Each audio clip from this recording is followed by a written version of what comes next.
Captain Jake Morrison stood on the bridge of the UES Defiance and watched the enemy ships fill the dark space ahead. The alien fleet stretched across the stars like a metal storm cloud, bigger than anything humanity had ever seen. Each ship was the size of a city, and there were hundreds of them moving toward Earth with deadly purpose. Jake had been fighting these aliens for 15 years. The war started when the Zephyrian Empire found the first human colony on Kepler 442b. The humans tried to talk, tried to make peace, but the aliens only understood one language: conquest. They burned that colony to ash and glass, then moved to the next one and the next one after that. The Zephyrians were not alone. They brought friends who were just as hungry for human worlds. The Nexari were cold and calculating, treating war like a math problem they needed to solve. The Kelvins wanted human resources and did not care how many people died to get them. Together, these three alien races had crushed every human colony outside the solar system. Now they had come for Earth itself. Jake looked at the tactical display and felt his stomach drop. The numbers were clear and brutal. The aliens had over 300 warships. Humanity had 12 ships left in working condition. The enemy had weapons that could crack planets. The humans had courage and little else. Admiral Lisa Carter walked onto the bridge with calm steps. She was a small woman with gray hair and tired eyes, but every person on the ship respected her. She had led the defense of New Tokyo for 6 months, before the city fell. She had saved 2 million people from the massacre at Alpha Centauri. She was the best military mind humanity had ever produced, and even she knew this fight was hopeless. The communication officer turned to face her. "Admiral, the enemy fleet is requesting our surrender. They are giving us 1 hour to respond." Carter nodded slowly. "Open a channel to all remaining human ships." Jake watched as the faces of the other ship captains appeared on the main screen. Captain Sophie Turner from the asteroid belt, Commander Paul Rodriguez from the Mars Defense Station, Captain Danny Wright from the lunar base. All of them looked tired and scared, but ready to die fighting. Carter looked at each face for a long moment before she spoke. "Captains, we all know what our scanners are telling us. We cannot win this battle. If we fight, we will all die, and Earth will still fall." Captain Turner leaned forward. "Then what do you suggest, Admiral? We cannot just give up." Carter smiled for the first time in months. "I am not suggesting we give up. I am suggesting we do something the aliens will never expect. Something that will hurt them more than our weapons ever could." She paused and looked out at the approaching enemy fleet. "We are going to stop talking to them. We are going to power down our weapons, shut off our communications, and retreat to our prepared positions. We are going to give them the one thing they fear most: complete silence." Commander Rodriguez looked confused. "I do not understand, Admiral. How does staying quiet help us?" Carter turned back to the screen. "Think about it, Paul. Every species these aliens have conquered begged for mercy, or threatened revenge, or tried to bargain for their lives. The aliens expect fear and anger and desperation. They have built their entire empire on making other species submit to them." She gestured toward the enemy ships. "But what happens when a species simply refuses to acknowledge that they exist? What happens when we treat them like they are not even there?" Jake began to understand. The aliens needed their enemies to react. They needed fear to feel powerful. They needed submission to feel like conquerors. Without those things, what were they? Captain Wright shook his head. "This is madness, Admiral. We are just going to ignore them while they take our planet?" Carter's voice grew firm. "We are going to show them that they cannot take what truly matters. They can occupy our cities, but they cannot occupy our spirits. They can control our planet, but they cannot control our people. And most importantly, they cannot make us care about their opinion of us." She looked at each captain again. "I am ordering all ships to power down weapons and retreat to your assigned positions. From this moment forward, no human speaks to these aliens. No human acknowledges their presence. No human gives them the satisfaction of knowing they have won." The captains looked uncertain, but they trusted Carter. She had never led them wrong before. Jake watched as the other ships began to move away from Earth, their weapons dark and their communications silent. The UES Defiance followed, joining the strange retreat. On the enemy flagship, War Marshal Thexandra watched the human ships withdraw. She was a tall, powerful warrior from a race that had conquered half the galaxy. She had never seen anything like this before. Usually, when her fleet arrived, the enemy either fought desperately or surrendered immediately. The humans were doing neither. Her communication officer turned to her with confusion. "War Marshal, the human ships are retreating, but they are not responding to our signals. They have gone completely dark." Thexandra frowned. "Are they planning some kind of surprise attack? Our scanners show no weapons charging, no hidden ships, no trap that we can detect. They appear to be simply leaving." This made no sense to the War Marshal. In her experience, defeated enemies always had something to say. They pleaded, they threatened, they tried to negotiate. They never just walked away in silence. Meanwhile, on Earth, the evacuation was already complete. For months, humanity had been preparing for this day. Deep underground bunkers held millions of people. Remote settlements in the mountains and forests were stocked with supplies. Hidden bases throughout the solar system were ready to support the survivors. But this was not a normal evacuation. The humans were not running away in panic. They were moving with purpose, following a plan that had taken years to develop. Dr. Amy Harrison sealed the entrance to the Colorado bunker complex and looked around at the thousands of people who would be her neighbors for the next few months. Children played quietly in the common areas. Adults tended to hydroponic gardens and maintained essential systems. Everyone knew their role in what was to come. The most important rule was simple: complete silence toward the aliens. No matter what they did, no matter what they offered or threatened, no human would acknowledge their existence.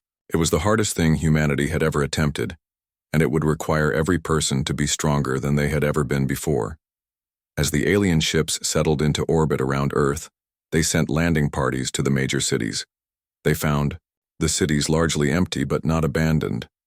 Human communities continued to function, but in a way the aliens had never encountered before. The silence had begun, and it would speak louder than any weapon humanity had ever built. 3 months had passed since the aliens landed on Earth, and War Marshal Thexandra was beginning to understand why her commanders back home were asking uncomfortable questions. Every other planet in her career had been fully integrated into the Empire within weeks.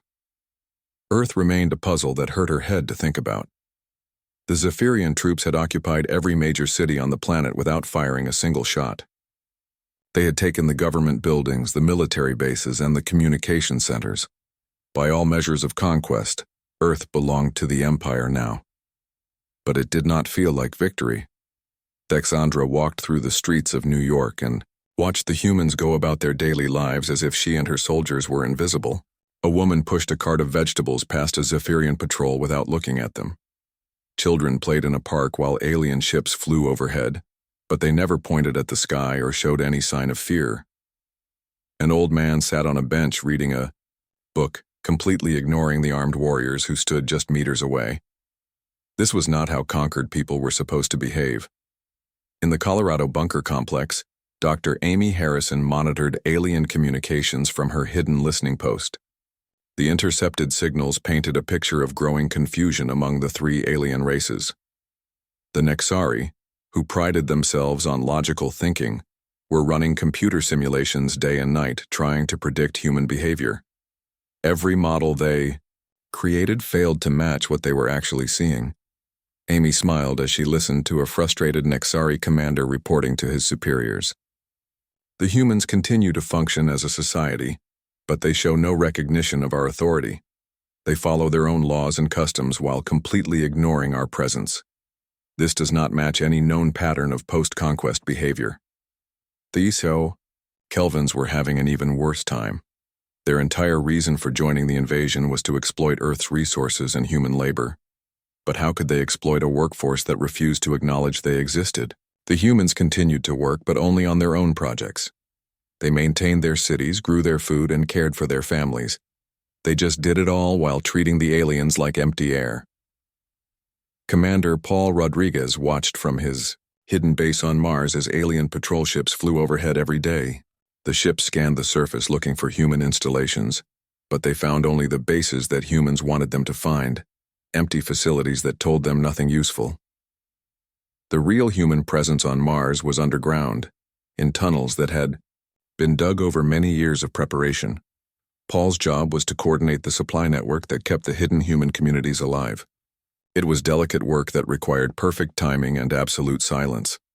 Supply ships moved between Mars, the asteroid belt, and Earth using routes the aliens had not discovered. The ships were small and quiet, designed to look like space debris or natural objects. The most important part of Paul's job was maintaining communication between the scattered human settlements without alerting the aliens. They used a system of coded signals hidden in what looked like natural background radiation. To alien scanners, it appeared to be random cosmic noise. To humans who knew the code, it carried detailed information about supplies, safety, and morale. The reports Paul received painted a remarkable picture. Human communities were not just surviving under alien occupation, they were thriving. The silent strategy was working better than anyone had dared to hope. On Earth, Captain Sophie Turner led a team that monitored alien behavior from a network of hidden observation posts. What she saw amazed her. The Zephyrian soldiers, trained from birth to be fierce warriors, were showing signs of psychological stress that their own commanders did not understand. Sophie watched through concealed cameras as a patrol of Zephyrian troops tried to question a human farmer about resistance activities. The farmer continued working his field, harvesting vegetables with calm efficiency. He did not run when the aliens approached. He did not show fear when they pointed weapons at him. He simply continued his work as if they were not there. The lead Zephyrian soldier shouted questions and threats in broken English. The farmer kept picking vegetables. After 10 minutes, the alien patrol walked away in confusion, leaving the farmer to finish his work in peace. This scene played out thousands of times every day across the planet. Humans went to work, attended school, celebrated birthdays, and lived their lives while completely ignoring the supposed conquerors who surrounded them. The psychological effect on the aliens was devastating in ways they could not understand. War Marshal Thexandra called a meeting with her subordinate commanders to discuss the situation. The meeting did not go well. "The humans are mocking us," declared Commander Krexval, his voice tight with frustration. "They act like we are not even here. How can we rule a people who refuse to see us as rulers?" Another commander nodded angrily. "My troops are asking questions I cannot answer. They want to know why the humans show no fear. They want to know why no one has tried to collaborate with us or resist us. They are beginning to doubt their own purpose." Thexandra understood the problem, but she had no solution. The Zephyrian Empire was built on a simple principle: conquer through superior force, then rule through fear and intimidation. But humans were giving them neither submission nor resistance. They were giving them nothing at all. The Nexari were having their own crisis. Logic Prime Veltar had spent weeks trying to establish some form of communication with human leaders. He had offered treaties, trade agreements, and technological exchanges. He had threatened consequences for non-compliance. He had even tried bribing individual humans with gifts and privileges. Every approach was met with the same response: polite indifference. Humans would accept gifts if offered, but they never acknowledged where the gifts came from. They would listen to threats without showing fear or anger. They treated every interaction as if they were dealing with natural phenomena rather than intelligent beings. The Kelvin situation was perhaps the worst of all. Their species measured success by the resources they could extract from conquered worlds. But Earth's resources remained under human control, even though the aliens controlled the planet. Humans continued to mine, farm, and manufacture goods, but only for their own use. The aliens might as well have been trying to tax when as the months passed, something unexpected began to happen. The alien forces started to develop problems they had never experienced before. Equipment failures increased as maintenance crews lost focus. Discipline problems arose as soldiers questioned the point of their presence. Some Kelvin ships requested reassignment to other sectors, claiming technical difficulties that their engineers could not explain. Dr. Henry Brooks, a human psychologist hiding in the Australian outback, documented these changes with fascination. He had spent his career studying how societies respond to extreme stress.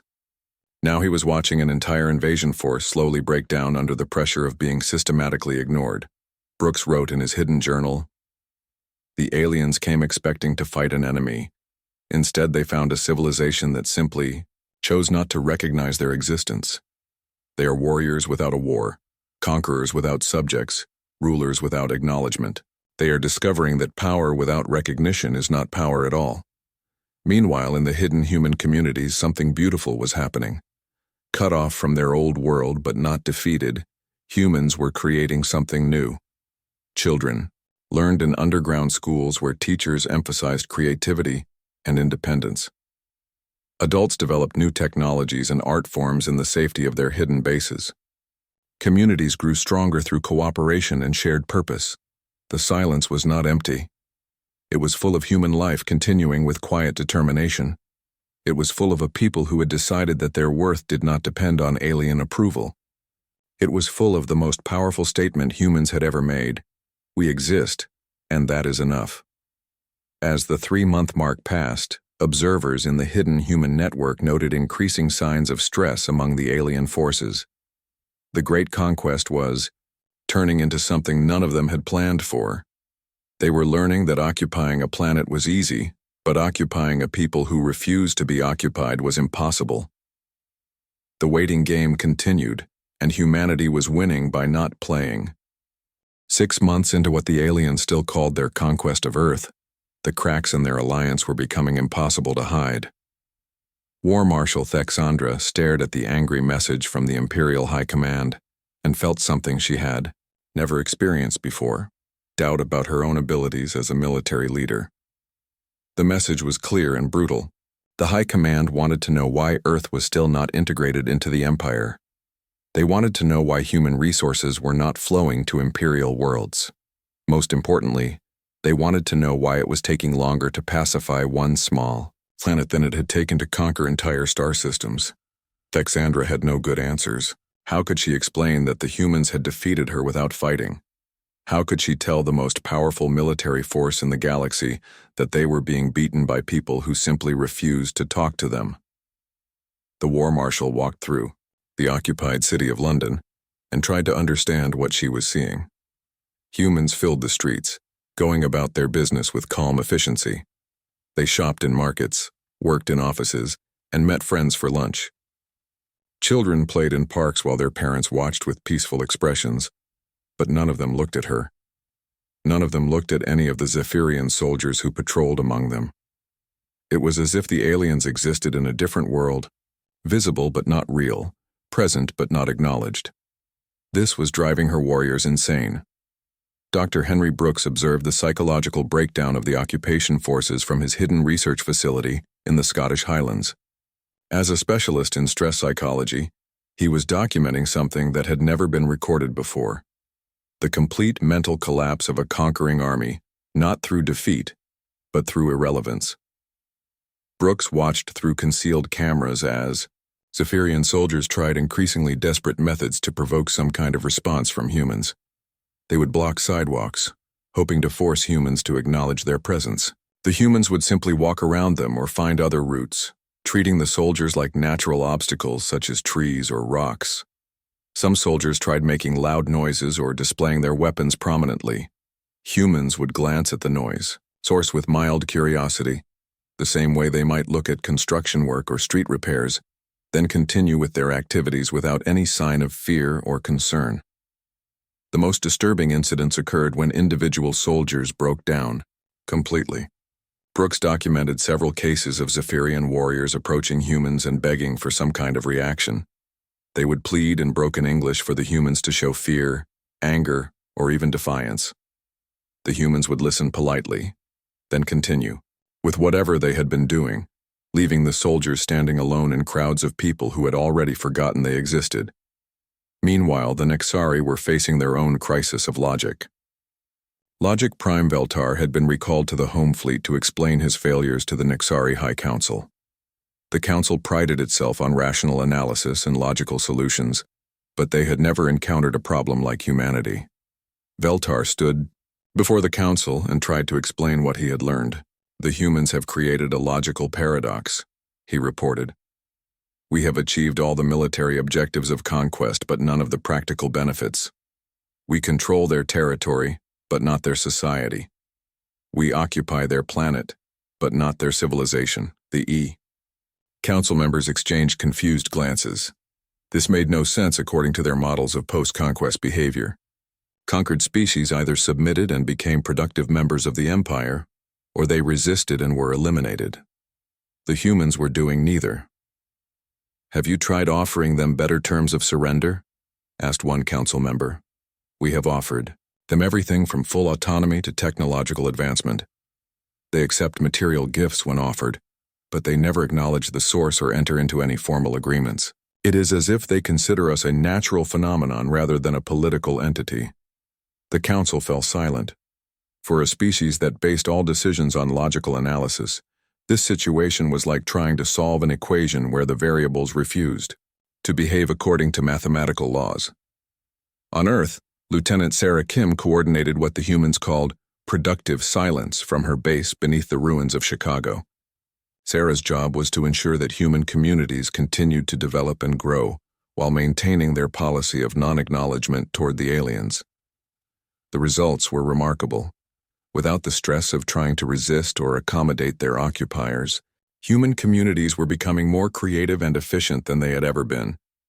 Schools in the underground cities were producing brilliant students who learned to think independently. Research facilities hidden throughout the planet were making breakthrough discoveries in science and technology. Most importantly, human society was becoming stronger through shared purpose. The silence policy required every person to be mentally disciplined and emotionally mature. Children learned from an early age to stay calm under pressure and to value their own worth regardless of external circumstances. Adults developed a quiet confidence that came from knowing they belonged to a civilization that could not be broken by force. Sarah received daily reports from human communities around the world, and they all told the same story. People were happier, healthier, and more productive under occupation than they had been during the war. The reason was simple. They had stopped caring what their enemies thought of them. Commander Steve Walsh monitored the growing crisis among the alien forces from his deep space listening post. The intercepted communications painted a picture of 3 different species slowly losing their collective minds. The Kelvin fleet was showing the most obvious signs of breakdown. Their entire culture was based on efficient resource extraction and profit maximization. But you cannot extract resources from people who pretend you do not exist. Kelvin ships were reporting massive inefficiencies, crew disputes, and what their commanders called motivational failures. Steve listened to a conversation between 2 Kelvin ship captains that perfectly captured their frustration. "We have been here 6 months and have extracted exactly 0 units of useful resources," complained one captain. "The humans continue to produce goods but only for their own use. They will not trade with us, work for us, or even acknowledge our requests for cooperation." "It is worse than that," replied the second captain. "My crew is beginning to question the entire mission. They ask me why we are guarding a planet that acts like we are not here. Some of them are requesting transfers to other sectors." This conversation was being repeated throughout the Kelvin fleet. For a species that measured success in terms of profit and efficiency, the Earth occupation was becoming an economic disaster. The psychological pressure was affecting individual soldiers in ways their commanders could not understand. Steve documented increasing reports of what military psychologists would later term existence anxiety among the occupation forces. Zephyrian soldiers trained from childhood to believe in their own superiority and importance were experiencing a crisis of identity. When humans refused to acknowledge their presence, it forced the soldiers to question their own reality. If they were truly superior warriors, why did no one seem to notice them? If they were successful conquerors, why did their victory feel like defeat? Some soldiers began obsessing over individual humans, following them through their daily routines, and trying to understand how they could remain so calm and focused while living under occupation. The soldiers would watch humans go to work, care for their families, and enjoy simple pleasures, all while treating the most powerful military force in the galaxy as if it were invisible. Dr. Amy Harrison continued monitoring alien communications from her Colorado facility and noticed a disturbing pattern developing. The aliens were beginning to turn on each other as their frustration grew. The three species had maintained their alliance as long as the conquest was proceeding according to plan, but now that the occupation was failing in ways they could not understand, old tensions were beginning to surface. Zephyrian commanders blamed Nexari planning for the situation. The Nexari blamed Kelvin greed for destabilizing their logical approach. The Kelvins blamed Zephyrian brutality for creating an impossible situation. None of them wanted to admit that the problem was not with their allies, but with their fundamental understanding of what conquest meant. The humans, meanwhile, were learning something profound about the nature of power and resistance. They were discovering that the strongest form of resistance was not violence or negotiation, but simply the refusal to grant legitimacy to illegitimate authority. In the hidden schools of the underground cities, teachers explained to children that real power came from within. It came from knowing who you were and what you valued, regardless of what others tried to make you believe. The aliens could control territory and resources, but they could not control the human spirit unless humans chose to let them. As the 6-month mark passed, observers throughout the human resistance network noted that the alien occupation was beginning to collapse under its own weight. The three species were discovering that victory without acknowledgement was not victory at all. They were learning that ruling a people required the cooperation of the ruled, and humans had decided not to cooperate. 1 year after the invasion began, the great Zephyrian-Nexari-Kelvin alliance was falling apart like a house built on sand. War Marshal Thexandra stood alone on the bridge of her flagship, watching the last Kelvin ships disappear into hyperspace. They were abandoning Earth, claiming the occupation was economically unviable and a waste of resources. The Kelvin withdrawal had been swift and bitter. Their final message to the Alliance was brief and cutting. You cannot exploit a civilization that refuses to acknowledge your authority. We are leaving to find more profitable ventures. Thexandra understood their frustration. The Kelvins had come to Earth expecting to strip mine the planet and enslave the population.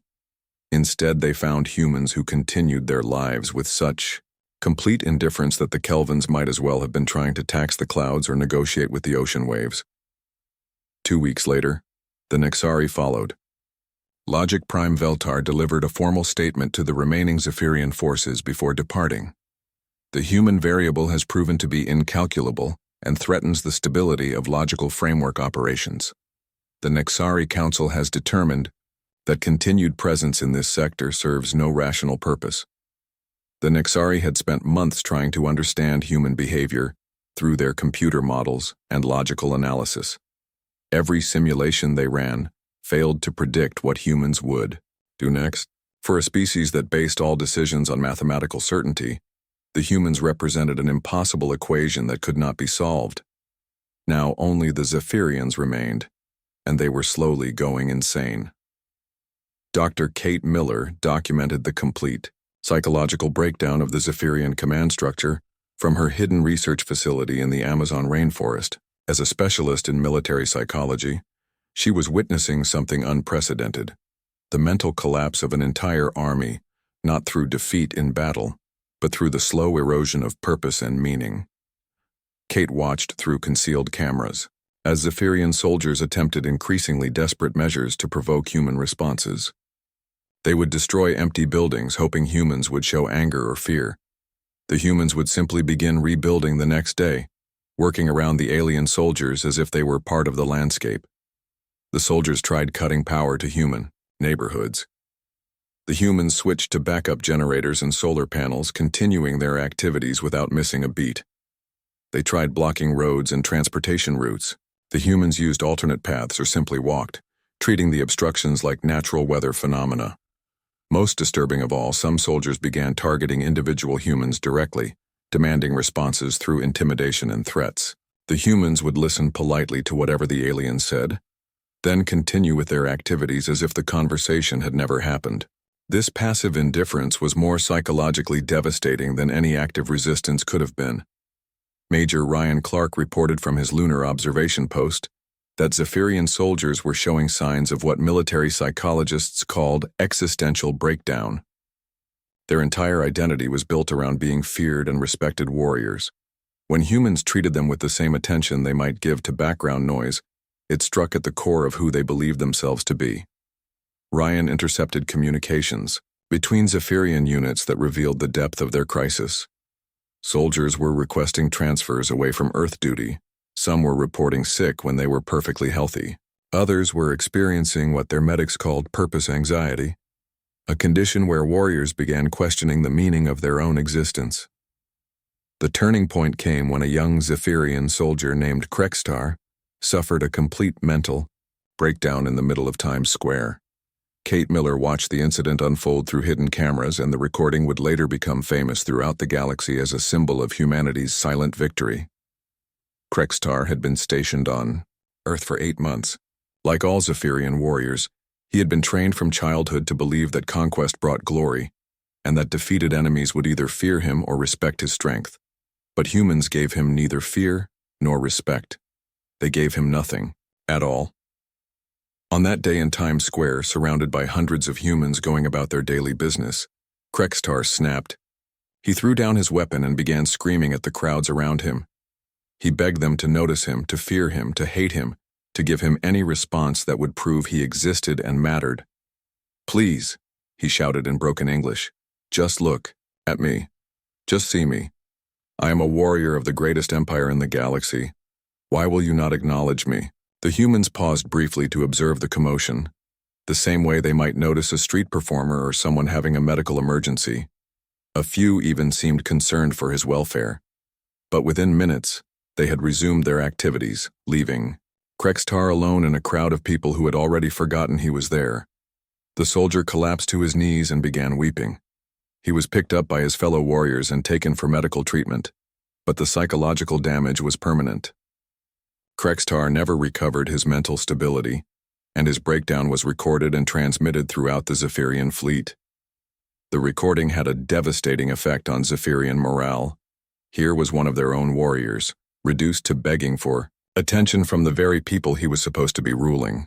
It forced every soldier to confront the possibility that their presence on Earth was meaningless and their empire was built on illusions. War Marshal Thexandra watched her army deteriorate day by day. Discipline problems increased as soldiers lost faith in their mission.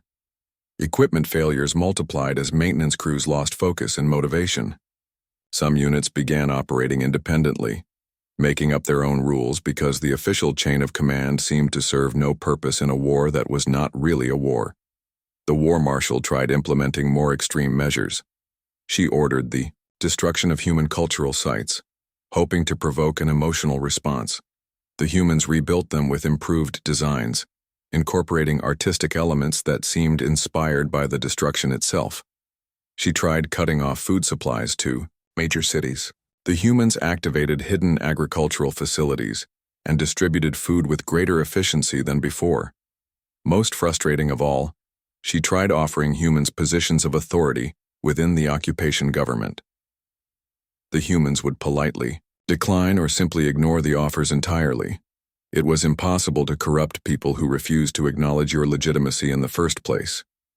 Commander Sophie Turner monitored the collapse of Zephyrian authority from her hidden base in the asteroid belt. The intelligence reports painted a picture of an invasion force that was defeating itself through frustration and confusion. The aliens had come expecting to fight a war, but humans had refused to participate in their conflict.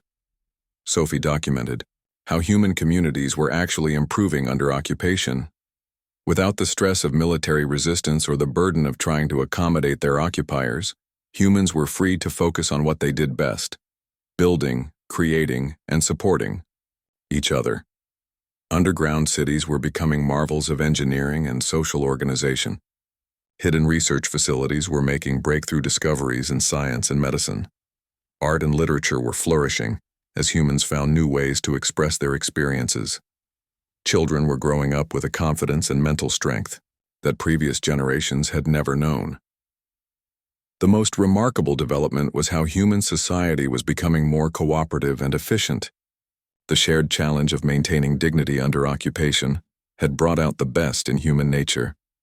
People helped neighbors without being asked. Communities shared resources with perfect fairness. Leadership emerged naturally among those who could best serve the common good. Dr. Amy Harrison noted that humans were discovering something profound about the nature of freedom and power. They were learning that external circumstances could not define their worth or determine their happiness. The aliens could control territory and resources, but they could not control the human spirit unless humans chose to give them that power. The psychological warfare was working both ways, but only one side understood what was happening. The aliens thought they were fighting a military campaign, but humans were fighting a battle for the soul of civilization itself. And humans were winning because they refused to let their enemies define the terms of the conflict. As the one-year anniversary of the invasion approached, it became clear that the occupation was unsustainable. The Zephyrian Empire was spending enormous resources to maintain control over a planet that generated no benefits. Worse, the psychological strain of the Earth assignment was damaging the mental health of their military forces. Reports reached the Imperial High Command that Zephyrian soldiers who served on Earth were having difficulty readjusting to normal military duties when transferred to other worlds.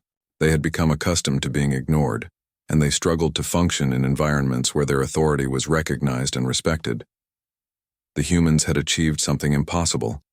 They had made their conquerors doubt their own reality. They had turned occupation into a form of psychological torture for the occupiers, and they had done it all without firing a single shot or speaking a single word of defiance.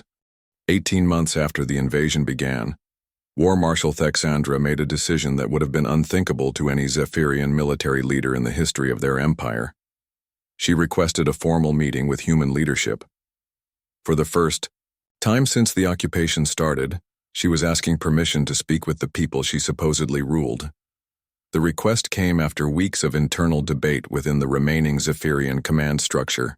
Half of her officers had already requested transfers to other sectors. The other half were showing signs of severe psychological stress. The great conquest of Earth had become a nightmare that was destroying the mental health of everyone involved. Thexandra sat alone in her command chamber and composed the message herself. She had never asked anything from a conquered species before. But then again, she had never failed to conquer a species that refused to fight back. The message was brief and desperate. The Zephyrian Empire requests a meeting with human representatives to discuss the current situation on Earth. We propose a neutral location for this discussion. For 3 days, there was no response. The silence that had become humanity's greatest weapon continued unchanged. Humans went about their daily lives, building and creating and caring for each other, while completely ignoring the request from their supposed conquerors. Then, on the 4th day, Admiral Lisa Carter sent a single message back. It contained nothing but coordinates for a small asteroid in the belt between Mars and Jupiter. No explanation, no conditions, no demands, just a place and a time. The meeting took place on the asteroid Ceres, in a small research station that humans had built years earlier. Admiral Carter arrived with Captain Jake Morrison and Commander Paul Rodriguez. War Marshal Thexandra came alone, having been abandoned by her staff and her allies. The 3 humans sat across from the alien warrior in a simple conference room. The contrast was striking. Carter looked calm and confident, while Thexandra appeared exhausted and defeated despite being the supposed victor in their conflict. Thexandra spoke first, her voice heavy with confusion and frustration.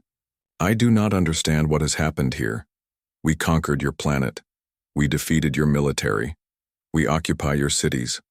By every measure of warfare, we have won. But it does not feel like victory." Admiral Carter listened patiently, then responded with quiet dignity. "You have not conquered us, War Marshal. You have conquered some territory and some buildings. You have never conquered the human people." "But we control everything," Thexandra protested. "Your governments have fallen. Your military has retreated. Your people live under our authority." Carter shook her head slowly. You control nothing that matters. You cannot make us acknowledge your authority because we do not recognize it as legitimate. You cannot rule a people who refuse to be ruled. The war marshal leaned forward, desperate to understand. Then why did you not fight us? Why did you not resist? Every other species in the galaxy either submits or fights. You did neither. Captain, Morrison answered this time. We did resist, War Marshal. We resisted in the most powerful way possible. We refused to let you define what our resistance looked like. We refused to play by your rules. Your entire empire is built on a simple premise, Commander Rodriguez added. You believe that superior force creates legitimate authority. You believe that conquest equals rulership. We showed you that both beliefs are false. Thexandra struggled to process this. But if we do not rule through strength, how does anyone rule at all? Carter smiled for the first time during the meeting. Real authority comes from the consent of the governed. Real power comes from serving others, not dominating them. Real strength comes from building up your people, not tearing down your enemies. We never needed to defeat you in battle, Morrison continued. We only needed to show you that your victories are meaningless without our recognition. When we stopped caring about your opinion of us, your power over us disappeared. The war marshal sat in stunned silence for several minutes. Everything she had believed about military conquest and imperial authority was crumbling around her. She had spent her entire life serving an empire that was built on foundations of sand. What happens now? She asked finally. Carter's answer was simple and final. Now you leave. You take your ships and your soldiers and you go home. Earth belongs to humans and it always will, regardless of who claims to control it. And if we refuse to leave, then you will continue to experience what you have experienced for the past 18 months. You will occupy a planet full of people who treat you like you do not exist. Your soldiers will continue to break down psychologically. Your empire will continue to waste resources on a conquest that brings no benefits. Eventually, your own people will question why they are supporting a war that serves no purpose. Thexandra knew Carter was right. Reports from the Zephyrian homeworld indicated growing dissatisfaction with the Earth campaign. Citizens were asking why so many resources were being spent on a planet that generated no wealth or strategic advantage. Military families were demanding to know why their soldiers were requesting transfers away from what should have been a prestigious assignment. The meeting ended with a simple agreement. The Zephyrian forces would withdraw from human space within 30 days. In return, humans would continue their policy of non-interference with Zephyrian affairs elsewhere in the galaxy. The withdrawal began immediately and proceeded with remarkable speed. Zephyrian soldiers packed their equipment with obvious relief, eager to leave a planet where they had never felt welcome or important. Within 3 weeks, the last alien ship had departed Earth's solar system. As human ships emerged from hiding throughout the solar system, people came out of their underground cities and hidden bases to reclaim their world. But something remarkable had happened during the occupation. Humanity had not just survived, it had evolved. The communities that emerged from hiding were stronger, more cooperative, and more confident than the civilization that had existed before the war. 18 months of maintaining dignity under impossible circumstances had forged a new kind of human society.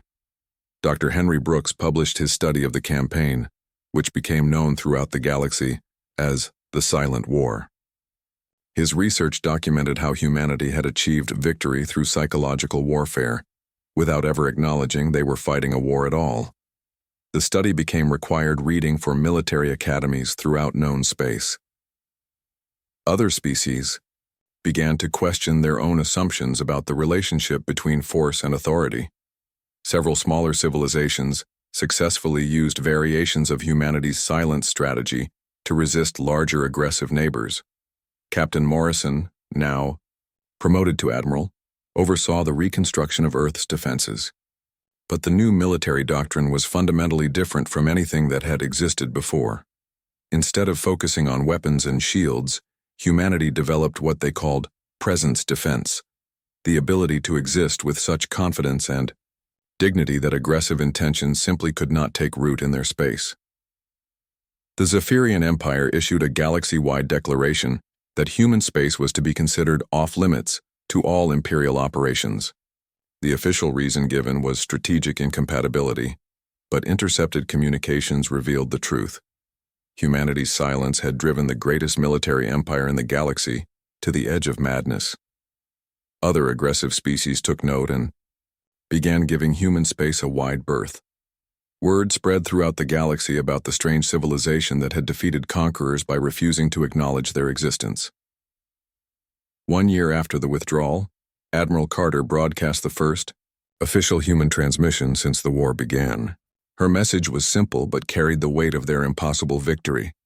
Humanity has nothing to prove to the universe. We simply choose to exist, and that choice is stronger than any weapon. The message was heard throughout the galaxy, and, for the first time in recorded history, several aggressive species began to question whether conquest was truly the path to power. Some began to wonder if there might be something greater in the quiet confidence of a civilization that needed no validation from others. Earth began receiving messages from other species, not demands or threats, but requests for trade, cultural exchange, and mutual cooperation. These species had learned from humanity's example that strength came not from dominating others, but from being so secure in your own worth that you needed no external validation. The children who had grown up in the underground cities emerged as a new generation of humans unlike any that had existed before. They possessed a quiet confidence and inner strength that came from having learned the most important lesson in the history of civilization. Real power comes from within, and no one can take it away unless you choose to give it to them. The war, that was won without fighting, became a turning point for the galaxy. Humanity had shown that there was an alternative to the endless cycle of conquest and resistance that had defined interstellar relations for millennia.